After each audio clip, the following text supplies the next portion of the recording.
Hey, Steve Mignani here doing the Junkyard Crawl with help from my friends at High Octane Classics in Auburn, Mass. Thanks, guys. And, you know, we often think of big, heavy trucks and their engines, you know, big diesels, big V8s. Well, who would put a V6 in a heavy-duty truck? Well, GMC would. In fact, GMC had heavy-duty V6s of 305, 351, 401, and even 478 cubic inch displacements. That's a big V6. There was even a twin 6 with 702 cubic inches. So let's look and see which one is under the hood of this 1967 GMC EM5700 truck. Okay, there it is. This is probably the 351 or maybe the 305, but the thing about these V6s is they're on a narrow 60-degree angle, and that makes them more compact. And if you're looking for the spark plugs in a normal location down here by the manifold, you might be surprised to see that they're not there. In fact, GMC put them here in the valley to get them away from the heat of the exhaust manifold, because trucks like this with a full load, these manifolds can glow red, and that's normal. But if the spark plug wires are within, you know, a foot of that glowing red manifold, they tend to get crispy, bake, and fail. So again, these are very interesting engines, massive, huge cast iron structure. So this is a V6 that has nothing to do with the 1980s and fuel economy. These engines came along in 1960, in fact, and were used into the early 70s. And again, GMC only. Chevy trucks never use these things. But something kind of cool on this family of GMC truck is how the hood has a butterfly effect. You can open it from either side versus an alligator type hood with the front, and the whole front hinges down for full access. The front fenders swivel out, so you can really get at that engine when it's time to service it.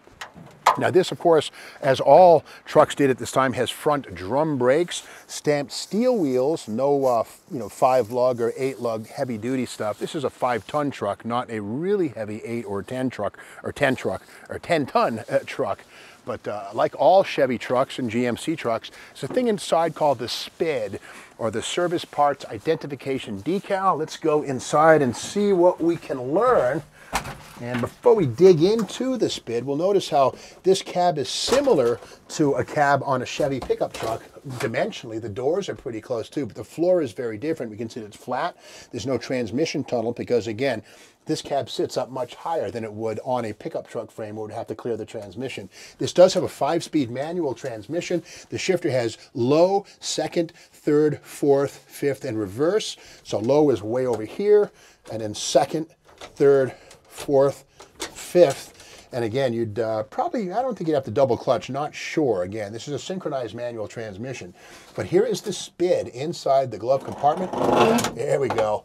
And here it is, Service Parts Identification Decal S.P.I.D.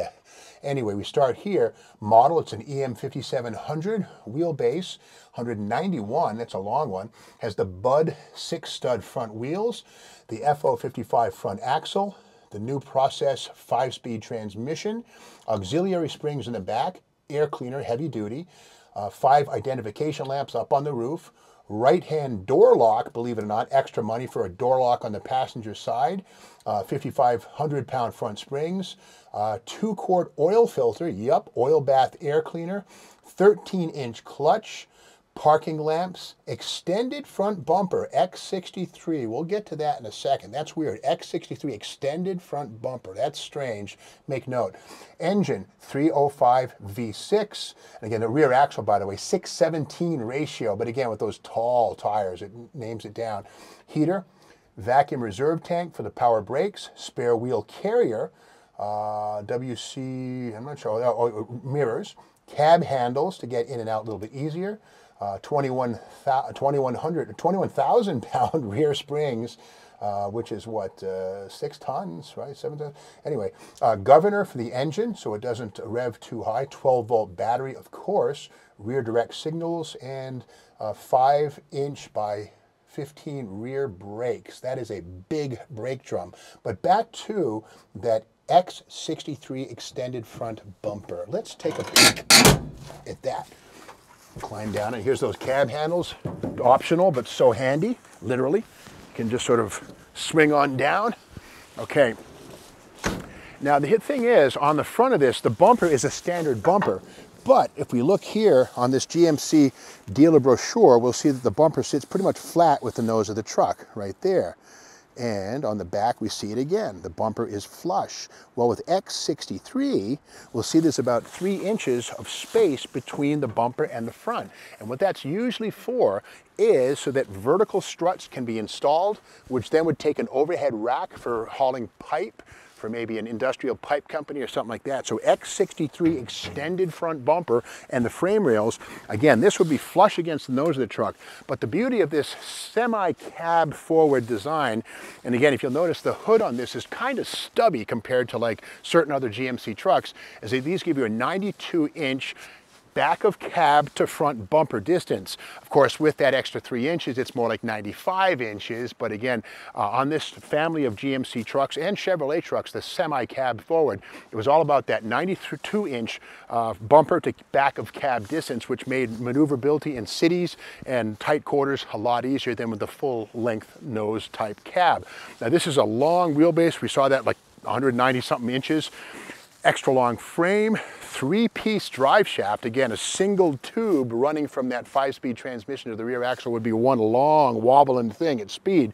So we have the first drive shaft coming to this support bearing here, which is isolated in rubber with a roller bearing.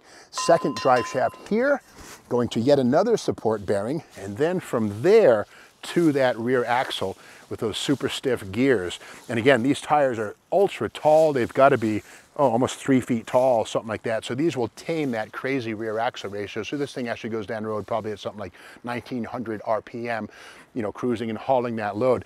And again, that extended front bumper, this probably had a flatbed, which would then haul pipes, would be stacked high and sometimes maybe even over the roof of the cab. And to support that load over the cab, you'd have those vertical struts from the bumper on up. That's most likely why the bumper on this thing was extended that 3 inches with that X63 RPO code. So it just goes to show that V6s aren't just for Chevy Citations and lame Mustangs and little tiny Camaros.